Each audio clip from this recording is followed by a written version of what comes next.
Hello everyone, welcome to my channel competition tips by L Kumar. आज हम करेंगे एक फेमस राइटर जॉन किट के कुछ इंपॉर्टेंट क्वेश्चन और आंसर्स जो डिफेंस एग्जाम्स में पूछे गए हैं, चाहे वो केवीएस हो, चाहे वो नेट हो, चाहे वो TGT, PGT, GIC, LT grade, किसी भी एग्जाम्स में हो, ये सब पूछे गए हैं। और मैंने ये रेड कलर में हाईलाइट किए हुए हैं कि कौन से एग्जाम्स में किस साल में ये पूछे गए हैं। टीजीटी, पीजीटी कौन सा वो स्टैंडर्ड्स था, कौन सा वो पार्ट था जिसमें पूछे गए।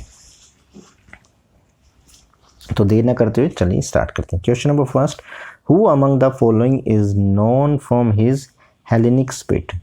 जिस कौन सा है जो हेलेनिक स्पिट के लिए जाना जाता है? ए Lord Byron, B PB Shelley, सी साउथी और D John kit.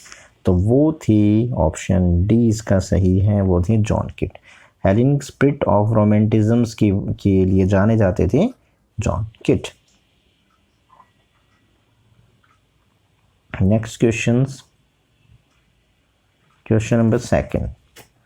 Heard melodies are sweet, but those unheard are sweeter. These line have been taken from. यानी कि जो सुनी गई मेलोडीज होती हैं ना, वो तो बहुत मीठी होती हैं, लेकिन जो सुनी ना जा सकें वो और ज़्यादा होती हैं। किसकी ये लाइनें? ए और to the west wind, B और टू द नाइटिंगेल, सी और टू द ऑटम और डी और टू द ग्रेशियन। तो इसका सही जवाब और टू द ग्रेशियन, क्योंकि इस पर जो फ्लूट बजा रहा, फ्लूट की एक फ़ोटो है, वो बजा रहा था बांसुरी जैसी। तो वो कह रहा था कि हालांकि हम सुन नहीं सकते इसकी, परंतु इसकी ज़रूर ही अनहेर्ड स्वीटेड, वो इससे भी हार्डेड मेलोडी से ज़्यादा स्वीट होगी। अब next question number third, she cannot fade through, thou has not thy bliss, forever wilt thou love and she be fair.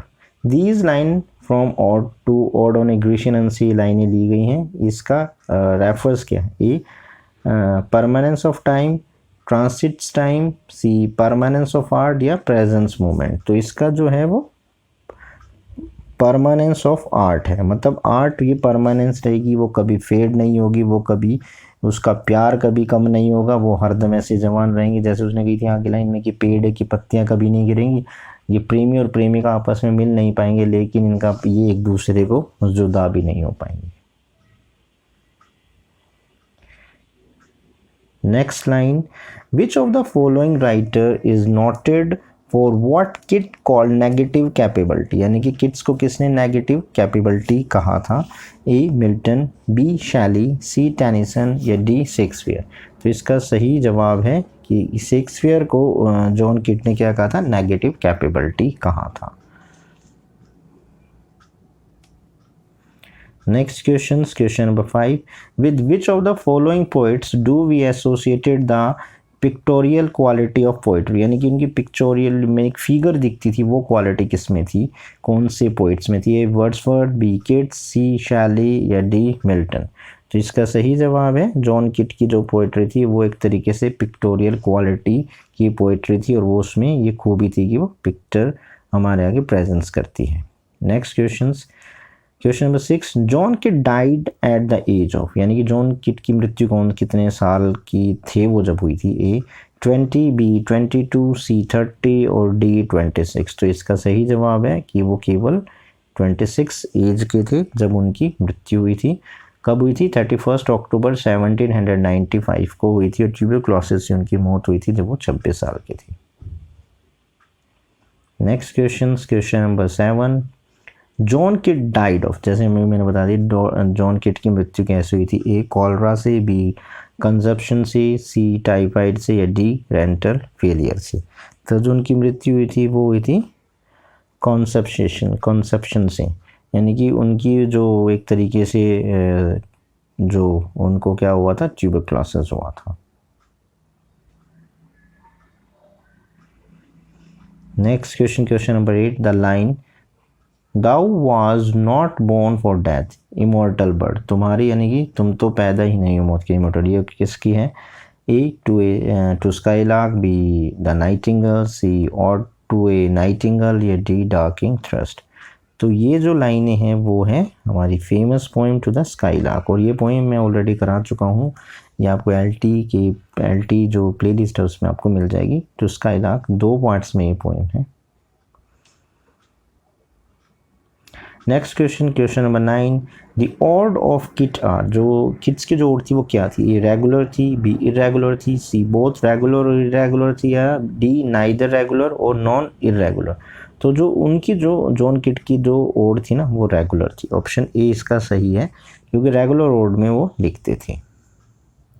Next question, question number 10, Kit's poem La Bella Dan Sun Mercy is a ballad, B a sonnet, C an ode और D an elegy।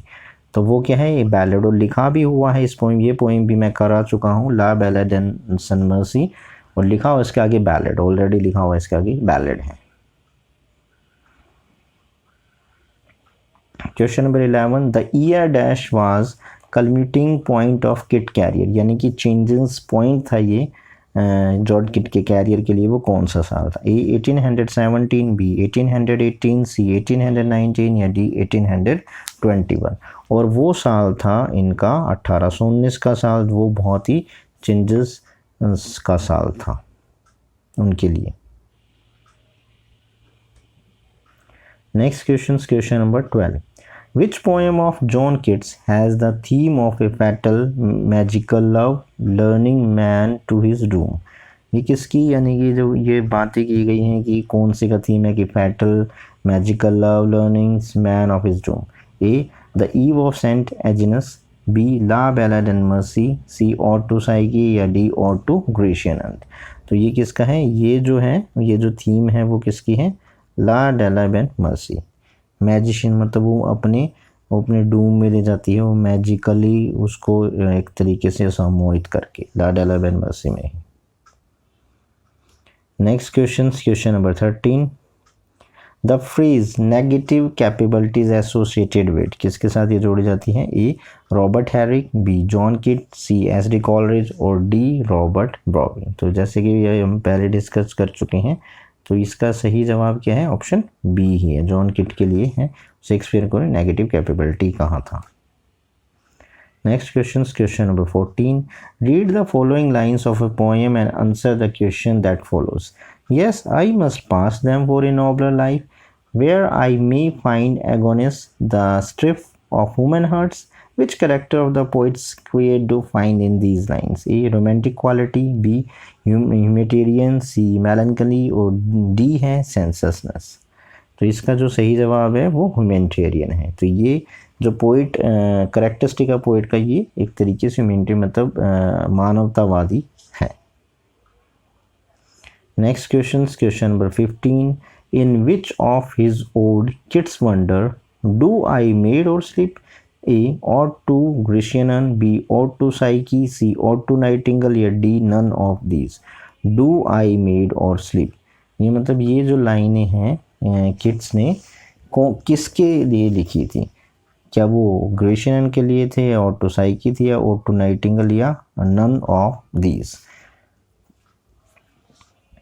तो जो ये लाइनें थी वो किसके लिए थी? वो थी ऑप्शन सी के लिए, यानी कि ode to the nightingale, do I wake or sleep, इसमें डिस्क्राइब किया गया है option C. Next question, question number 16, here lies one whose name was writ in water, यानी कि here lies one whose name was writ in letter, who is here spoken of? A Shelley, B Knoll, C Wordsworth और D Keats. जाहिर सी बात है ये kit के ये, और ये उसकी एपिटैप पे लिखी हुई, यानी उसकी कब्र पर ये लाइनें लिखी हुई हैं कि यहाँ पर वो व्यक्ति है जिसने पानी पर लिखा था। Next question, question number 17, which poem of poetry by Keats contain poem Hyperion? A first volume, B second volume, C third volume और डी फोर्थ वॉल्यूम। तो ये किस में था? ये उनके थर्ड वॉल्यूम में। हाइपीरियन जो कंटेन हाइपीरियन था वो थर्ड वॉल्यूम में था। Next question, question number 18, Keats was a victim of rap of knuckle, the underline idiom denoted, यानी कि रैप ऑफ नकल जो है वो किसकी वो ये इडम्स किस में यूज़ किया गया है, किस बिहाफ पे? ए एप्रिशिएशन, बी सपोर्ट, सी सर्व क्रिटिसिज्म या डी लाउड अप्रूवल। तो ये किसका है? सेवरल क्रिटिसिज्म में ये है।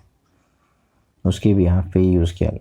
Question number 19, select from the following the name of the author on whose grave the word he choose himself are carve, यानी कि वही है अभी पीछे हमने देखा कि किसने ये अपने लिए अपने एपिटेप के लिए यूज़ किया था। Here is one whose name is write in water, sorry, here is one whose name write in water, A Keats, C Byron, C Milton और डी स्विनबर्न। तो इसमें किसका है ये, जैसे कि हमें पता है जॉन किट ने अपनी एपिटेप पे लिखवाई थी ये लाइनें।